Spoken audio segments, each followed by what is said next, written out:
Merci beaucoup. Donc ça va être le moment des questions. Peut-être pour vous laisser le temps de formuler vos questions, je vais en poser une. Je me disais que là pour l'instant, disons, il y avait un petit peu une vision un tout petit peu différente entre vous deux sur la peur. Est-ce que le micro marche? Peut-être qu'il faut le... Ah voilà, parfait, merci. Est-ce que finalement la peur c'est forcément quelque chose de négatif? Est-ce que c'est pas finalement une manière de mieux rebondir? Je peux peut-être Madame Dufoy, puis ensuite Madame Lebrun, si vous voulez bien. Oui, tout dépend de ce qu'on appelle la peur. Il y a des peurs que le Créateur nous a données pour nous faire courir plus vite, pour nous mettre de l'adrénaline et pour qu'on court plus vite. Il y a des peurs qui sont des signaux. Attention, là, ça va pas. Il y a des peurs qui sont simplement, oui, des signaux, et des signaux nécessaires. Mais quand je pense à la peur, je pense plus à celle qui vous anéantit, à celle qui vous prive de liberté, à celle qui, au fond, est la mort. Et je pensais à cette parole de Deutéronome qui dit « J'ai mis devant toi la vie et la mort, choisis la vie et tu vivras ». Et je trouve que c'est très intéressant de penser qu'on peut être amour ou peur. Et je rejoins tout à fait Thérèse Lebrun quand elle dit que chacun d'entre nous, en fait, ce qu'on aime, c'est d'aimer et d'être aimé. C'est d'aimer la nature que Dieu nous a confiée, c'est d'aimer notre Dieu, c'est d'aimer notre prochain. On ne va pas chercher des choses de midi à 14 heures, hein. C'est assez simple cette affaire-là. On peut le dire de 1000 façons différentes, mais c'est toujours pareil. Et en fait, chaque fois qu'on a peur, on n'aime pas. La peur, c'est le contraire de l'amour. Parce que l'amour parfait bannit la crainte. Donc, moi, j'aurais tendance à dire que la peur signale est nécessaire, voire l'adrénaline pour courir plus vite, mais que la peur qui vous prend aux tripes, ça vous conduit à une stérilisation intérieure, stérilisation du cœur, stérilisation de la vie en vous, stérilisation de, oui, ce que Deutéronome appelle la vie et la mort, mais la mort. Donc je ne la crois pas bonne du tout, si on la prend dans ce sens-là. Maintenant, dans ce qu'a dit Thérèse Lebrun, moi je suis contente de pouvoir dire que je suis profondément d'accord, et qu'on ne peut aborder un avenir paisible que si justement on n'a pas de peur. Et tous les avenirs sont des avenirs pleins de risques, pleins d'épreuves possibles, pleins d'inattendus, pleins d'aventures. C'est vrai à toutes les générations. Et ce qui nous empêche de bien le vivre, c'est souvent précisément la peur. Donc moi j'ai tendance à dire, non pas pour faire une synthèse, mais pour trouver un terrain de compréhension, ce qu'elle a dit, j'y souscris totalement. Mais je crois que ça n'a vraiment de sens dans l'avenir que si on peut l'aborder sans être stérilisé par la peur, sans être mort par la peur. Pour répondre à la question complémentairement, je distinguerai la peur qui tétanise et la peur qui fait avancer. Parfois, je dis, ou nous disons, entre collègues, on travaille beaucoup en équipe, ben vraiment, ça nous tétanise. Ça veut dire, effectivement, c'est ce que vous évoquiez comme notion, ça nous fige et ça ne nous permet pas d'avancer. Ce qui est important dans ce que je décrivais comme crainte que nous pouvons avoir, c'est qu'au-delà de la peur, la question qui nous est posée, c'est « te mets-tu en mouvement pour avancer ?»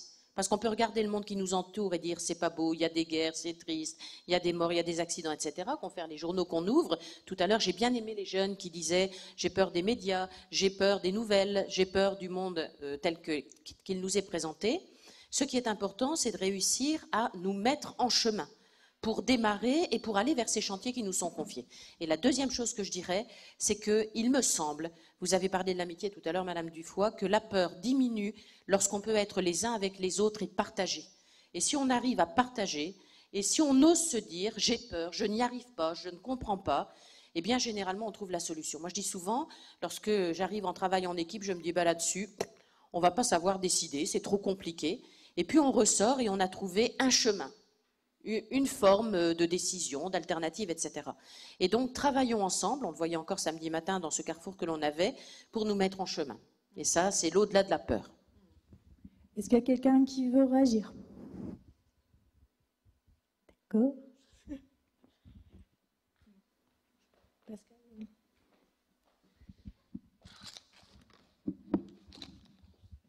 n'y a pas de questions pour l'instant, c'est ça? Tu me renvoies le micro? N'ayez pas peur. Je me faisais la réflexion, peut-être c'est aussi celle d'entre vous. Là, vous faites le témoignage de presque 2 success stories et peut-être que le commun des mortels peut se dire, bon, mais est-ce qu'on a en nous, bon, vous avez rebondi, vous aviez cette capacité, mais finalement, est-ce que c'est si facile de pouvoir dépasser sa peur, ce qui nous lie, ce qui nous retient? Et en quoi, finalement, votre propre histoire peut être aussi quelque chose pour, on va dire, le commun des mortels? Madame Dufoy? Moi, j'ai une histoire faite de temps forts et d'accusations fortes. Hein. Donc, j'ai une histoire forte. Ben. Et je vois très bien que l'enjeu qui est le mien par rapport à ma destinée en Dieu, c'est de vivre ces temps-là avec lui. Je ne l'avais pas compris avant. C'était vrai pourtant avant, mais je ne le voyais pas. Et je vois bien que l'enjeu, c'est qu'est-ce qui me raccroche à lui, qu'est-ce qui me sépare de lui. Et quand je l'aime, ça va, quand j'ai peur, ça ne va pas. C'est aussi simple que ça. Donc pour moi, la peur est vraiment quelque chose de très central. On ne sait pas ce à quoi on va passer. On ne sait pas à travers quelles épreuves on va passer. Par définition même, on ne le sait pas. Et si on croit le savoir, généralement, on se trompe. Et c'est vrai à toutes les générations. Toutes les générations ont vécu ça. Une chose peut-être est un peu différente pour la génération actuelle, c'est que quelque part, elle a dans la tête qu'elle pourrait ne pas avoir trop de risques. Donc, elle a peur, parce que la pauvre, elle sait bien qu'il y a des risques. Mais quelque part, elle aimerait qu'il n'y en ait pas. Pas trop de risques sur la santé, une santé toujours bien remboursée, etc., etc., etc., etc. Donc je crois que ma génération a fait une énorme erreur, qui est celle de faire croire qu'on pouvait vivre avec moins de risques. C'est pas vrai. Par définition, on est sur la Terre avec des risques. Et c'est bien, et c'est pas mal. C'est ce risque-là qui fait la dignité, la beauté, l'intérêt de la vie. C'est pas. Alors, bien sûr, il y a des choses affreuses. C'est vrai. Il y a des gens qui sont dans des situations effroyables. Il y a des choses. Il y a des enfants qui meurent de faim et qui meurent de. C'est insupportable. Je suis d'accord. Mais qu'est-ce que je fais? Eh ben, je prends mon petit courage à 2 mains, je retrousse mes petites manches, je prends ma petite bourse et je vais aider. Hein, d'accord? Je peux en faire plus, mais au moins ça, je le fais. Donc, j'en arrive pour répondre à votre question, à dire, moi, je crois vraiment, plus j'avance, plus je crois que l'enjeu sur la peur est gigantesque. Et qu'aujourd'hui, pour une tas de raisons qu'on pourrait expliciter d'ailleurs, la peur devient un moteur important, y compris de la consommation. Est-ce que vous avez regardé les pubs? Regardez les pubs avec cet œil-là, et vous apercevrez que beaucoup d'entre elles, quelque part, vous font naître une peur ou une culpabilité. Et je voudrais relever particulièrement une pub actuelle pour les voitures. Comme notre débat est filmé, je ne vais pas donner le nom de la voiture, mais j'espère que vous le retrouverez, qui est actuel, qui dit je voudrais posséder ça, mais c'est elle qui va me posséder. C'est une publicité qu'on devrait se lever et dire arrêtez. On va être possédé par quoi? Par une voiture? On va être possédé par le désir d'une voiture? On va être possédé par la peur de ne pas avoir la voiture? Mais c'est la panique à bord si on rentre dans cette intériorité-là. Thérèse Lebrun a parlé davantage de l'organisation, moi j'ai parlé davantage de l'intériorité. Donc je reste sur mon sujet, la façon dont je l'ai abordé. Mais vous vous rendez compte ce qu'on est en train de dire? Vous allez être possédé par cette voiture? Mais quelle horreur! C'est un cauchemar. C'est abominable cette histoire. Et c'est ça la pub d'aujourd'hui. Vous avez peur de ne pas être assez belle. Vous avez peur de ne pas avoir les cuisses parfaites qu'on voit sur des photos. Vous avez peur de ne pas être l'homme assez développé avec le beau torse qu'on voit sur les photos. Tout est fait pour vous dire, attendez, vous avez un peu peur. Et vous deviendrez ça si vous achetez ceci. Donc vous vous rendez compte que la peur est devenue insidieusement dans presque tout, y compris les pubs. Bon, je pourrais parler indéfiniment là-dessus. Donc, vous voulez compléter ou rebondir alors sur ce que vient de dire Mme Dufoy? Il y avait quelques mots qui me venaient. D'abord, je suis d'accord sur la publicité. On a fait quelques exercices Et dans le cadre de notre département d'éthique, certains de nos chercheurs travaillent là-dessus. La publicité aujourd'hui, elle est guerrière. Hein. On fait la guerre des prix, on va lutter contre, etc. Regardez un peu et effectivement, faites l'exercice d'avoir un regard critique sur les publicités qui sont faites et essayez de regarder cela. Je pense que c'est tout à fait intéressant. Ça, c'est pour le dernier point qu'abordait Madame Dufoy. Je crois que vous parliez, monsieur, d'une success story. Moi, je me dis simplement, et je le partage avec des jeunes récemment un dimanche matin, jusqu'à présent, j'estime que j'ai eu de la chance. J'ai eu de la chance dans les chemins que j'ai empruntés, j'ai plutôt réussi, les choses se sont plutôt bien passées. Bon, il y a toujours des moments de haut et de bas. J'ai toujours cru, ça c'est une chance parce que ça ne se décrète pas, et la mission dans laquelle je me trouve aujourd'hui, je la fais vraiment parce que je crois que ça vaut la peine aujourd'hui de développer une université où on a le droit de parler, par exemple, de ces choses qui nous unissent aujourd'hui. Sinon, je ne le ferai pas. C'est une mission, c'est pas seulement un travail, même si, bien sûr, ça me fait travailler aussi. Et donc, les success stories, elles peuvent s'arrêter tous les jours. En ce sens que, tout à l'heure, je vous disais, ma plus grande crainte serait de perdre un enfant, parce que j'y suis très attachée, comme chacun de vous qui en avez. Et je me dis, le matin, je suis d'abord contente quand j'ouvre mes volets que c'est le matin. Et je me dis, voilà encore une journée qui nous est offerte. Mais je ne sais pas si je serai encore là le soir, parce que on a tous eu dans notre environnement des gens qui étaient là le matin et qui n'étaient plus là le soir. Donc c'est une journée qui m'est offerte, encore une, et celle-là, je dois en faire le meilleur possible. Alors rassurez-vous, comme nous ne sommes pas des gens parfaits, y compris moi-même, 3 minutes après, parfois j'ai oublié que je devais en faire le meilleur possible, et puis je vais me mettre en colère, ou je ne vais pas exactement m'organiser comme je devrais, ou je vais faire passer la petite chose avant la grande, etc. Donc peut-être goûter chaque matin le bonheur qui nous est donné, de pouvoir nous éveiller et de n'être pas trop malheureux. Ensuite, qu'arriverait-il si ce chemin devenait chaotique ou avec des grosses difficultés que l'on peut connaître dans la vie professionnelle, personnelle, sociale, etc. Moi, je ne sais pas. Et là, effectivement, je crois que c'est la notion de confiance qui revient. Qu'est-ce qui est attendu de moi? C'est souvent une question que j'essaie de me poser devant les moments où j'ai peur, où je crains, où je me dis je ne sais pas bien où il faut aller. La question est qu'est-ce qui est attendu de moi? Qu'est-ce qui est attendu par le Seigneur et à travers lui par les autres? Voilà quelques points de complément. Des questions dans la salle? Oui, là-bas, il y a au fond là, Noémie. Au fond là-bas. Et puis ensuite devant, oui. Merci. Qu'est-ce qu'on peut dire à quelqu'un qui dit que j'ai pas peur et puis qui sort tard dans la nuit et qui se fait agresser? Il n'a pas peur. Est-ce qu'il n'aura pas plus peur encore après? Je crois que au moment où il dit je n'ai pas peur, tout dépend de ce qu'il y a derrière.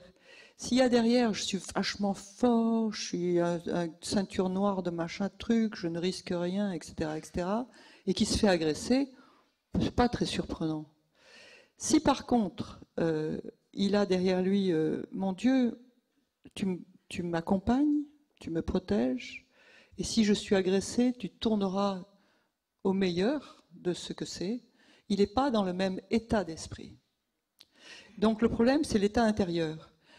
Quelle est l'arrogance qui me mène, ou quelle est la confiance qui me mène? On peut avoir confiance et avoir des difficultés. Le fait d'avoir confiance dans un Dieu créateur ne signifie pas que tout va se passer comme on aimerait. Ce n'est pas un distributeur automatique de bienfaits. Le Dieu tout-puissant, il utilise y compris nos épreuves pour nous rapprocher de lui, pour accomplir son dessein. Donc, moi je dirais à quelqu'un qui dit « n'ayez pas peur » et puis qui se fait agresser, tout dépend pourquoi tu n'avais pas peur. Et de ton état intérieur au départ va dépendre la façon dont tu vas sortir de là. Ceci dit, je ne suis pas pour sortir dans les moments, je crois que la prudence est aussi nécessaire. La prudence fait partie de la vie et évaluer les risques, ça a du sens, c'est pas du tout ridicule. Vous voyez, moi j'ai évalué un risque en venant ici. En venant ici, je fais 10 heures de train pour un quart d'heure de parole et puis un quart d'heure avec vous. Où est le risque? Je le prends, le risque. J'ai passé 2 journées pour passer avec vous 25 minutes, 30 minutes. J'ai pris un risque énorme. Je devais le prendre, je ne devais pas le prendre. J'ai décidé de le prendre et j'en suis ravie. Si je me fais agresser, je me ferai agresser. Où est le problème? Est-ce que j'ai répondu? Merci. Il y avait une autre question devant? Devant là, oui.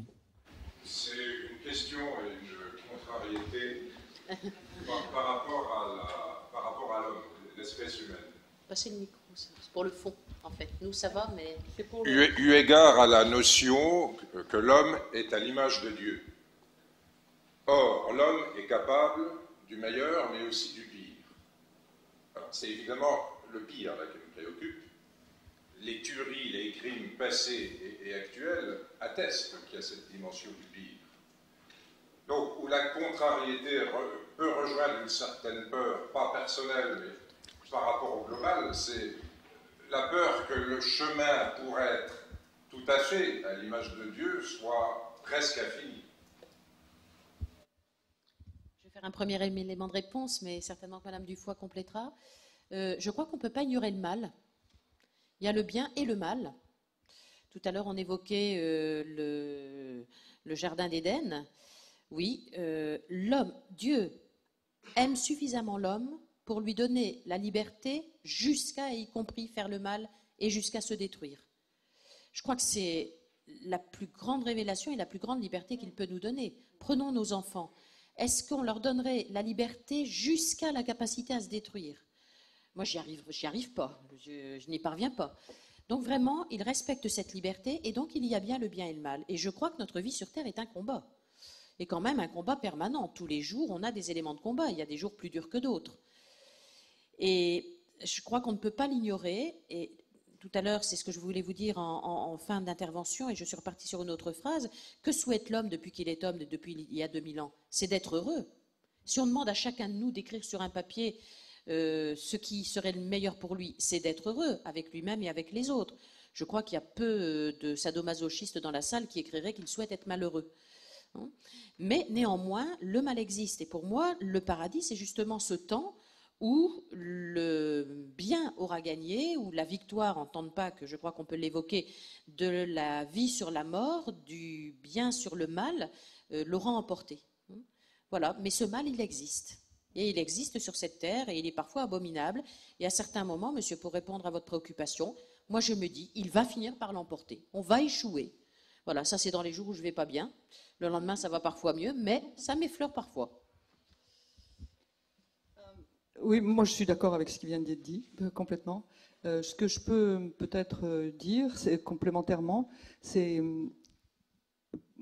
pour moi la façon dont le Dieu qui s'est révélé dans la Bible, qui est le Dieu auquel j'accorde ma confiance, c'est un choix. Le Dieu qui s'est révélé dans la Bible nous dit une chose que je trouve pleine de vérité, c'est-à-dire il a fait l'homme à son image, mais l'homme a chuté. Et en nous, il y a le mal. En moi, il y a le mal. En vous, il y a le mal. Et c'est au fond ce qu'il nous dit. Et puis il nous dit, Christ est venu pour qu'on puisse avoir une voie pour revenir. Christ est venu pour qu'à la croix, nous puissions retrouver un chemin. Mais on a chuté. Donc le mal, il est là. Il est loin, mais il est près. Moi, je connais le mal en moi. Je sais qu'il y a des jours où je mens. Je sais que ça me coûte cher, mais je sais que ça arrive. Je sais qu'il y a des jours où je me mets en colère. Je sais que la Bible a dit « ne te coucheras pas sur ta colère », mais quelquefois j'ai du mal. C'est une vérité. Je sais bien qu'en moi, il y a des choses qui ne sont pas correctes, pas justes, pas aimantes. Bon, donc il existe en chacun d'entre nous. Le problème est de savoir comment on vit avec, comment on le transforme, comment on va au-delà, et est-ce qu'on a vraiment envie d'aller au-delà. Mais j'aime beaucoup la façon dont le Dieu qui s'est révélé dans la Bible nous raconte qu'est la vie. Pour l'instant, moi, je ne l'ai jamais trouvé en défaut. Alors que j'ai beaucoup voyagé dans d'autres cultures et dans d'autres philosophies. Et ça ne tenait pas la route comme tient la route le Dieu qui s'est révélé dans la Bible. D'autres questions? Oui. Est-ce ce qu'on peut interpréter, donc, être à l'image de Dieu, ça passe par une reconquête. Mais c'est pas ça passe par un combat permanent. Et là, je pense qu'on est d'accord. Ça passe par un combat de chaque seconde entre ce qui en nous est à l'image de Dieu et ce qui en nous a chuté. Mais par sa grâce, Christ est venu sur la terre. Et ça change tout. Une autre question peut-être? Oui, monsieur, à côté, derrière, et puis ensuite madame. D'abord, je voudrais vous remercier pour ces exposés qui sont vraiment basés sur des expériences de vie très, très riches et très intéressantes. Et ensuite, ma question, c'est, comme vous dites, la peur, c'est une réaction qui est émotive, liée à un événement extérieur ou à quelque chose qu'on ne comprend pas, qu'on ne maîtrise pas, sur lequel on n'a aucune emprise, et qui fait que finalement, ça produit de la peur, finalement. Et donc, est-ce que pour lutter contre cette peur, qui est souvent irrationnelle, est-ce qu'il n'est pas important de donner la possibilité à chacun de développer ses connaissances, sa lucidité, ses connaissances, pour justement apprendre à mieux se connaître, prendre sa place dans la société, sa place dans le monde, pour justement être plus en confiance par rapport à ce qu'on vit. Et en même temps, est-ce qu'il n'est pas important aussi de donner à chacun une expérience, la possibilité de vivre des expériences et des échecs qui permettent justement d'acquérir confiance en soi et d'être plus à même d'affronter la vie et d'affronter ses peurs. Car la peur, elle naît peut-être de l'ignorance surtout. Voilà. Madame Lebrun? Il y a 3 mots qui me viennent en entendant votre question. Le premier, c'est repère. Je crois que c'est important de fabriquer nos repères et ça peut être de toutes sortes de façons. Ça peut être en apprenant, ça peut être en échangeant, ça peut être en écoutant, en nous documentant, en nous formant. Le deuxième mot, c'est, vous l'avez vous-même utilisé, l'expérimentation. On dit souvent on est plus fier en revenant de l'école, hein, c'est un mot sympathique qui veut dire qu'effectivement, quand on a fait son expérience, eh bien, on s'en tire un petit peu mieux. Et la troisième chose en laquelle je crois énormément, c'est le partage, le travail d'équipe, au sens large du terme. Hein. Ça peut être en famille, en équipe associative ou en milieu professionnel. Je crois vraiment que partager entre êtres humains, c'est important. Et je vous donnerai une image qui, moi, me conduit très souvent. Nous sommes chacun pris isolément une petite poussière dans l'océan du monde, mais quand même, quand on regarde tous les grains de sable ou toutes les gouttes de pluie, c'est bien ça qui fait un orage ou qui fait une magnifique plage. Et donc, tous ces petits grains de sable, c'est chacun d'entre nous, mais n'empêche que la plage, elle est bien solide, elle est bien résistante et elle est bien présente. Et donc, je crois que chacun de nous a une mission à jouer de ce point de vue-là, et il a une mission aussi vis-à-vis de ses frères et sœurs qui l'entourent. Et pour relier à la question précédente de monsieur, moi, ça m'aide à vaincre un certain nombre de peurs et de découragements. Vous voulez rebondir là-dessus ou... Une autre question, madame devant, je crois. Bonsoir, merci à toutes les deux pour cette intervention et pour cette description de nos peurs.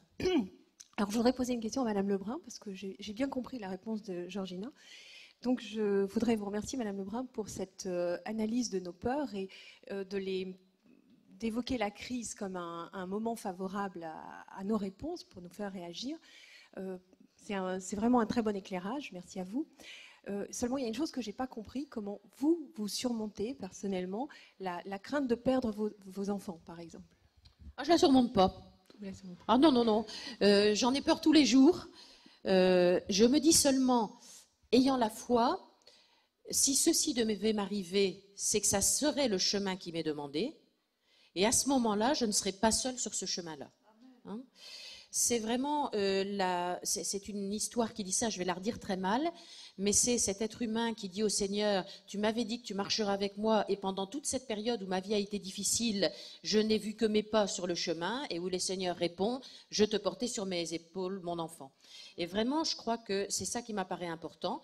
J'ai peur, donc tous les jours c'est ma crainte, mais n'empêche que le jour où ça arriverait, comme pour chacun d'ailleurs qui perd un être cher, je crois que cet accompagnement serait déterminant. C'est ma confiance et ma foi, voilà. C'est un mot qui a été utilisé à plusieurs reprises. Donc c'est la confiance en fait. Oui, tout à fait. On peut en prenant la réponse de Thérèse Lebrun, voir quelle est la différence entre une autre personne, exactement la même qu'elle, qui n'aurait pas de foi et qui aurait la même crainte.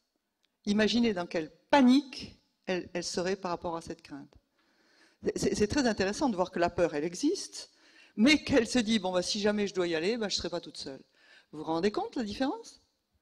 C'est un monde, la différence. Et Madame Dufoy, justement, pour répondre, que diriez-vous des gens qui diraient c'est un peu une solution de facilité, finalement, de toutes les deux évoquer la providence, un être supérieur, et finalement, est-ce que c'est pas soit une solution de facilité, ou est-ce que vous n'ajoutez pas d'autres peurs qui associent parfois à la religion? Eh bien, mon cher monsieur, ça c'est votre choix. Et chaque chemin, c'est un choix. Si vous avez envie de penser ça, personne ne vous gênera et vous pouvez y aller carrément. En tout cas, moi, je ne vous en empêcherai pas. Je vous dirai simplement, ça ne va pas toujours être facile. Et c'est plus facile. Personnellement, Dieu est venu dans ma vie. Moi, je n'ai pas du tout été toujours croyante. Donc, c'est un problème de révélation. C'est à la fois une chance et une malchance. C'est les deux. Parce que j'ai passé 40 ans de ma vie sans Dieu. Et bien, je vous garantis que les années qui sont venues avec Dieu, elles sont 200 000 fois meilleures que les premières années. Bien que j'ai été riche et puissante. Et dans les d'autres années, j'étais ni riche ni puissante et infiniment plus heureuse. Donc bon, pour moi, il n'y a pas photo, quoi. Mais c'est mon histoire. Et je vous raconte mon histoire. Point trait. Vous en faites ce que vous voulez. Et c'est ça qui, pour moi, est important, c'est que vous ayez la liberté absolue de choisir est-ce qu'il existe un Dieu, est-ce qu'il n'existe pas. Ça, choix. Bon, et puis une fois que vous avez le choix, il faut s'y tenir parce que c'est pas si commode, mais bon, choix. Et ensuite, qu'est-ce que ce Dieu a dit? Choix aussi. Choix, est-ce qu'il a parlé à travers la Bible? Est-ce qu'il a parlé à travers le Coran? Eh ben moi, j'ai choisi de dire qu'il avait parlé à travers la Bible. C'est un choix. Ça ne veut pas dire pour autant que je déteste tous les musulmans, mais mon choix, c'est le Dieu qui s'est révélé dans la Bible. Voilà. Donc, est-ce que c'est mieux? Est-ce que c'est moins bien? Moi, je trouve que c'est 100 fois mieux, parce que si c'était pas 100 fois mieux, j'aurais pas fait le choix. Mais ça ne veut pas dire pour autant que je ne respecte pas d'autres qui en ont fait un autre, ou que je respecte pas, ou que j'aime pas d'autres qui ont fait un autre choix. Alors, je vais vous dire, je vous assure que le choix d'un Dieu qui s'est révélé dans la Bible, il est vachement bien. Maintenant, vous faites ou vous faites pas. Hein. Moi, j'ai envie de compléter la réponse en disant que la confiance, c'est pas si simple que ça, premièrement. Que deuxièmement, quand je dis si ça m'arrivait, eh bien, je ferai confiance que je suis accompagnée. Peut-être que je me révolterai complètement. Et je me souviens d'une de mes cousines qui a vu mourir sa fille jeune et qui, ce jour-là, a dit « je ne croirai plus jamais ». Voilà, donc on peut aussi avoir des chemins comme ceux-là, qui sont des chemins tout à fait inattendus. Et je donnerai une dernière anecdote. C'est un de mes vieux amis, il était beaucoup plus âgé que moi. Et il me disait « je ne comprends pas, tu es intelligente, tu as fait des études et tu crois ». Et à la fin de sa vie, il ajoutait « mais qu'est-ce que je t'envie ?» Merci. D'autres questions au fond? Il y a plusieurs questions là. Tout à l'heure, il y a un groupe là-bas. Tout au fond. On vous écoute. Oui, bonsoir. Enfin, moi, je ne crois pas. Donc, je vais apporter mon témoignage. Je ne pense pas que la question elle se pose comme ça. Moi, on respecte les uns les autres dans la croix. On ne croit pas, c'est pas ça la question. Après, on a un commun. On vit en communauté, donc c'est là où les choix ils se font. Je ne pense pas qu'il faut poser la question en termes de soulagement moral. Ça veut dire si je crois, les problèmes qui se posent. Bon, c'est vrai, hein, ça. Moi, j'ai été quelqu'un qui croyait dans le passé, et puis bon, voilà, il y a une évolution. Et aujourd'hui, je ne crois pas. Je ne dis pas que je resterai comme ça, mais en tout cas, mon choix, il est bâti, il est réfléchi. Il n'est pas par hasard, un effet de mode, parce que bon, si j'aimais le rock, je serais quelqu'un qui ne serait pas dans le croyance, etc. Je ne pense pas que, en tout cas, à mon niveau, les choses, je les vois comme ça. Et alors, c'est à ce niveau-là que je me pose la question. Bon, la peur, elle est humaine. Hein. Je veux dire, on croit pas, c'est pas ça la question. C'est normal. Quelqu'un qui n'a pas peur, pour moi, là, il y a un problème. Je n'arrive pas à imaginer quelqu'un qui n'a pas peur, premièrement. Là où il y a problème, je vous pose, et je suis de l'île 1, je viens ici, heureux de venir ici. Hein. C'est la question avec la religion. Ce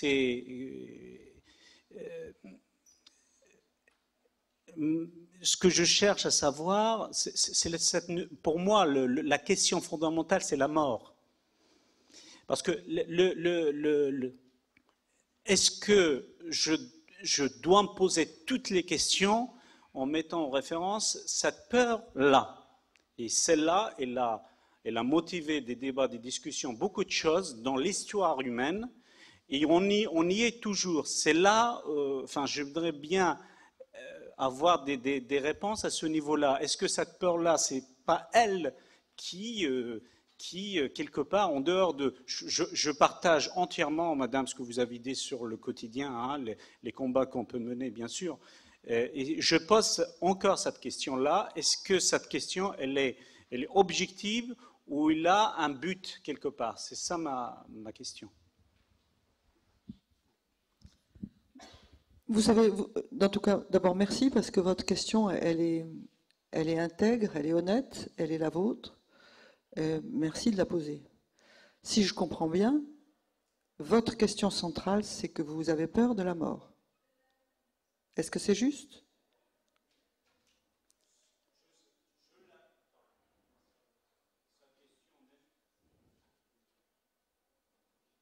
Si je suis athée et tout ce que je peux mettre, c'est une question qui reste toujours valable. Je ne la néglige pas. Ce n'est pas que j'ai peur. Non. Je me la pose autant que tout le monde. D'accord. Mais écoutez, je pense que chaque être humain, à un moment donné dans sa vie, se pose la question de est-ce qu'il y a quelque chose après? Je pense que c'est vrai pour les X milliards que nous sommes aujourd'hui. Et les Y milliards qui seront là demain se poseront la question, mais je suis sur la Terre, ça sert à quoi? Je fais quoi? Et je pense que plus on avance dans la réflexion par rapport à soi-même, plus on est obligé de se dire, mais ça sert à quoi tout ça? Quelle est la finalité? Pourquoi est-ce que je suis sur la Terre? De qui est-ce que je dépends? Dans quel dessein, D-E-2-S-E-I-N, est-ce que je me situe? Est-ce que je suis poussière et que je retourne à la poussière? Est-ce que l'âme existe? Est-ce que l'esprit existe? Est-ce qu'il existe un esprit au-delà de moi ou est-ce qu'il n'existe pas? Quand je serai de l'autre côté, qu'est-ce qui se passera? Ce sont des questions qui sont les questions les plus normales de toutes les vies. Et ce qui est frappant, c'est de voir que les petits-enfants se les posent. Les petits-enfants se les posent jusque vers l'âge de 5 ans, 6 ans.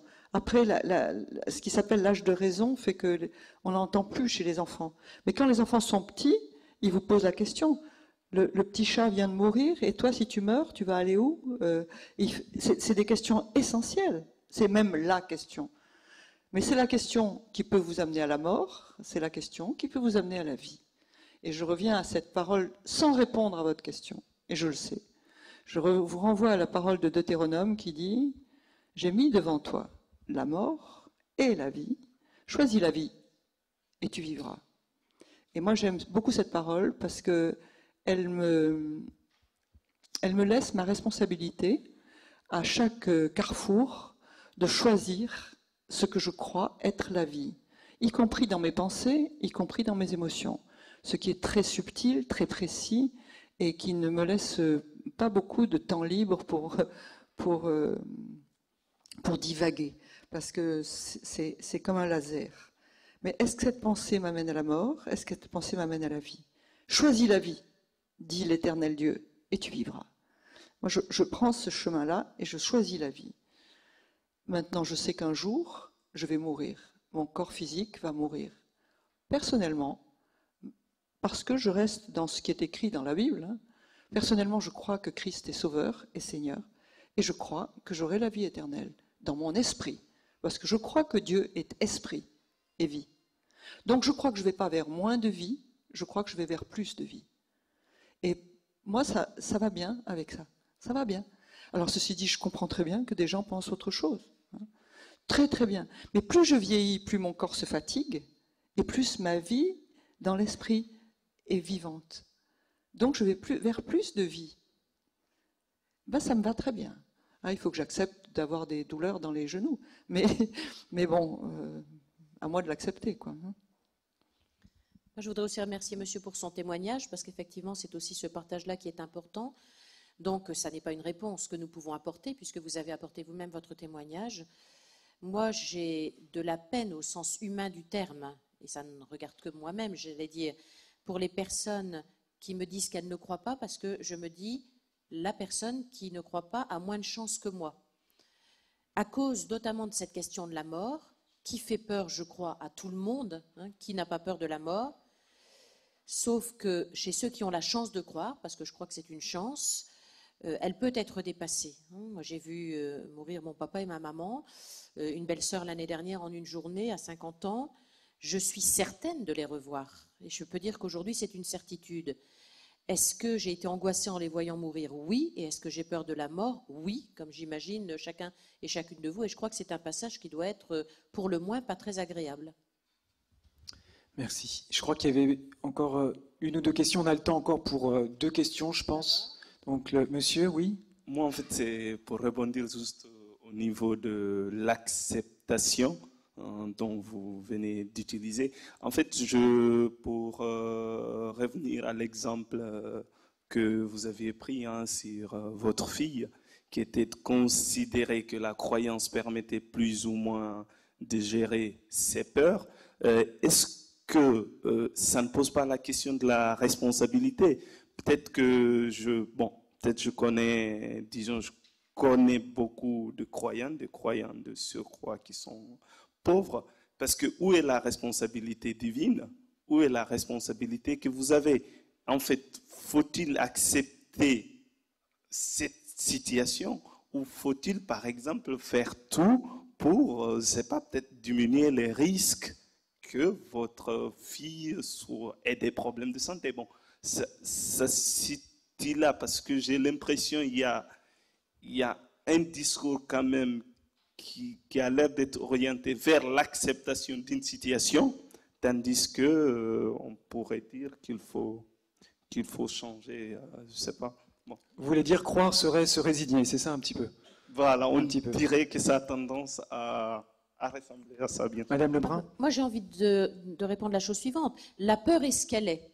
Hein, c'est comme la peur de l'araignée, la peur de perdre un enfant, c'est celle que j'évoquais tout à l'heure et que vous reprenez. Maintenant, notre devoir d'être humain, c'est de minorer au plus les risques. C'est-à-dire que dans la responsabilité de Dieu et dans notre responsabilité, nous sommes requis d'exercer au maximum notre responsabilité. Et donc, effectivement, ça n'est que quand la responsabilité a été poussée à son terme qu'après, eh bien, nous n'avons plus qu'à nous en remettre, puisque nous avons essayé d'aller à notre terme. C'est ce que j'ai envie de vous répondre. Bien sûr que la responsabilité doit être exercée à son maximum. Mais la seule chose que j'ai voulu dire, et j'ai du mal à m'exprimer, c'est que si un accident arrivait, ayant exercé cette responsabilité, je pense, mais je n'en suis pas certaine, je pense que la foi qui est la mienne m'aiderait. Et je n'en suis pas certaine parce que je ne suis pas encore passée par ce chemin-là. Et peut-être que tout simplement, je me révolterai, j'enverrai tout promener, etc. Ou peut-être pas. Merci. Une dernière question. Il y avait une question au fond, je crois. Et puis peut-être monsieur ensuite pour conclure, d'accord? Bonjour. J'aurais voulu savoir si, même si on croit en Dieu et au fait qu'il nous supporte et que donc on n'aurait pas à avoir peur de la façon dont on vit, etc., enfin, des épreuves qui sont mises sur notre route, est-ce que la peur dans la société maintenant, dans le système dans lequel on vit, avec des idées préconçues, etc., est-ce que ce n'est pas une nécessité pour ne pas être complètement marginal, pour avoir encore une crédibilité dans la société, etc.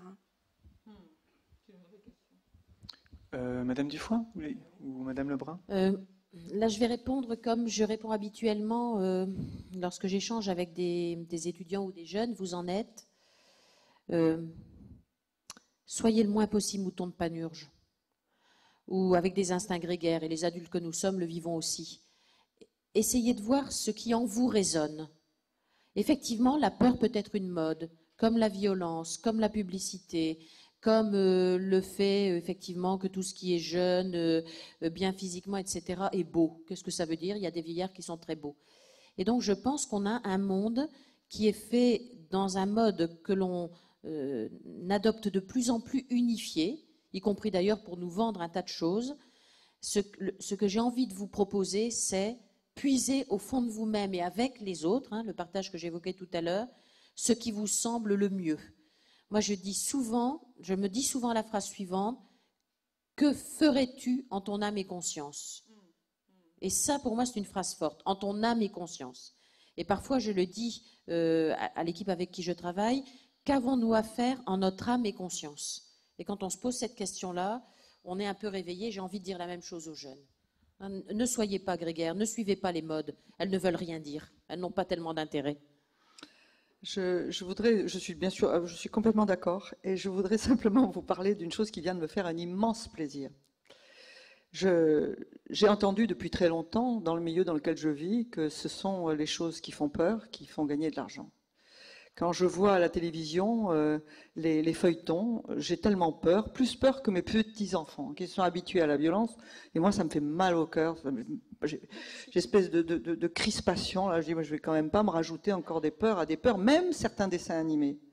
Donc je suis pas du tout... J'aime pas du tout cette idée, mais j'ai été obligée de m'y résigner, puisqu'on me dit que c'est quand les dessins animés sont le plus violents possible qu'ils font gagner plus d'argent, parce que, etc. Bien.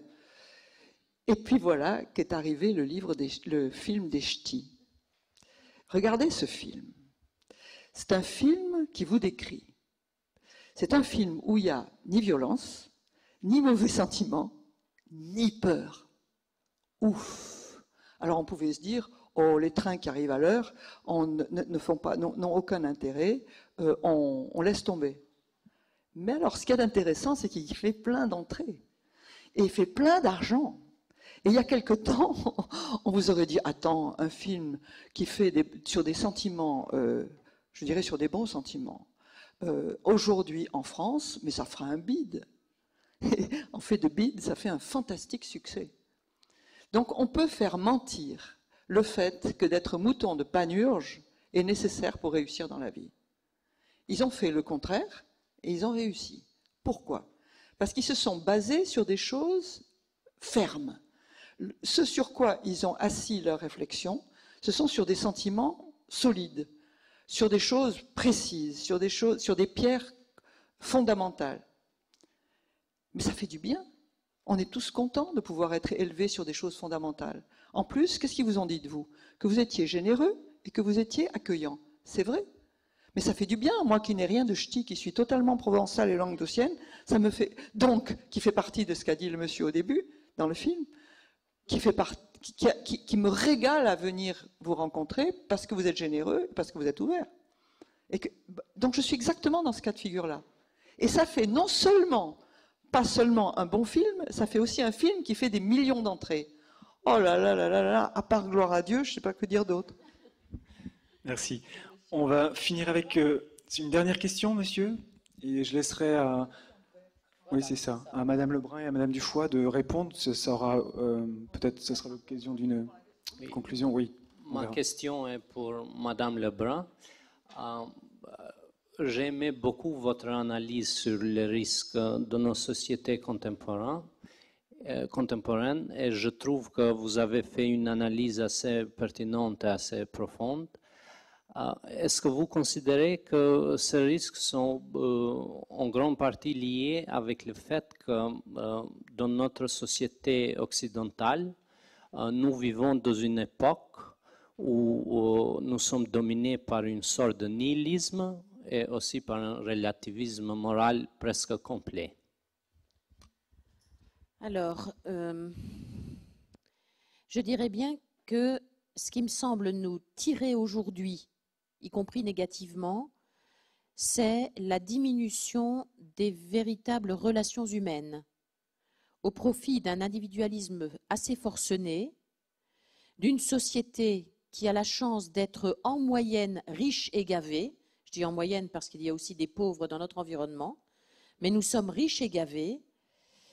Et du coup, nous ne voyons plus la chance que nous avons là où nous sommes et nous devenons égoïstes, y compris d'ailleurs en oubliant qu'une partie du monde sur le dos de laquelle nous vivons est vraiment une partie extrêmement pauvre. Et à travers la société, je suis économiste, je trouve qu'on est dans une société de consommation éperdue et que cette consommation nous fait oublier les choses essentielles de la vie, qu'on retrouve d'ailleurs dans le film qu'évoquait Madame Dufoy et qu'on évoquait samedi matin également, où le directeur du département d'éthique concluait le propos en disant « Est-ce qu'on ne pourrait pas réapprendre à goûter les choses ordinaires de la vie courante sans devoir tout acheter et courir après tout ?» Et je crois que, je ne réponds pas directement à votre question parce que je ne me sens pas la taille philosophique d'évoquer le nihilisme et le relativisme en cette fin de soirée. Mais effectivement, je crois que nous courons après rien ou après du vent pour bonne partie et que nous oublions du coup les choses essentielles de la vie, y compris de parler avec son voisin, d'échanger comme on est en train de le faire, ou d'oser dire, eh bien, l'amitié est une valeur importante, et puis le fric, eh bien, quand on me dit, ah oui, mais si les enfants n'ont pas fait d'études, ils ne pourront pas bien gagner leur vie. Et alors, je réponds, et alors hein, qu'est-ce qui est important? C'est qu'ils soient heureux. L'autre jour, quelqu'un me dit, mais 5 enfants ont fait Centrale. Je lui ai dit, et alors? Ils sont heureux? Alors, le monsieur, il m'a regardé et il n'a pas su répondre. Moi, j'aurais envie de vous poser une question, monsieur. Qu'est-ce que dans votre vie personnelle, vous pourriez faire pour que le nihilisme recule? Peut-être trouver des valeurs morales avec lesquelles on peut s'identifier. Est-ce que pour vous, ces valeurs morales ont un sens? Oui. Est-ce que vous les avez dans la tête ou dans le cœur? Oui, certains d'entre eux, oui. Bah écoutez, alors je pense que vous avez la réponse à votre question. C'est-à-dire qu'au fond, chacun d'entre nous porte en lui la réponse à ces questions-là. Et on ne peut jamais changer que soi-même. On ne peut pas changer les autres. Mais soi-même, on peut se changer. Ça, c'est la bonne nouvelle. Soi-même, on se fait évoluer. Et si vous évoluez un peu, vous allez voir que vous allez faire reculer le nihilisme un peu. Et si vous appuyez sur des valeurs d'ordre absolu, et non pas seulement sur des valeurs d'ordre relatif, ce qui n'est pas si simple. Ça implique de vous remettre en question vous-même et de voir ce sur quoi vous pensez que la vie vaut la peine d'être vécue en valeur absolue et non pas relative. Vous ferez reculer le relativisme un peu. Pas beaucoup, un peu.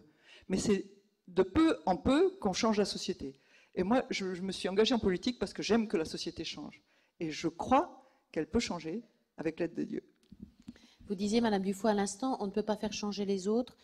Je crois qu'on peut ensemble changer, avec toutes sortes de petits pas, parce que sinon, ça serait assez désespérant. Donc, on peut changer soi-même, et Dieu sait si on a du boulot tous les jours que Dieu fait.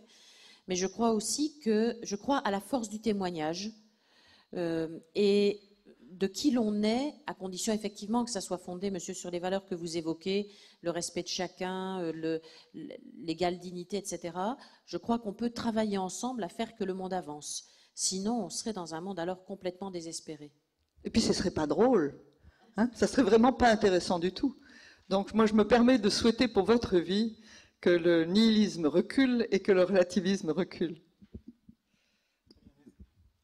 Très bien, merci. Nous allons conclure. Je voudrais de nouveau remercier nos 2 oratrices pour la qualité de leurs propos et je vous invite à applaudir une nouvelle fois.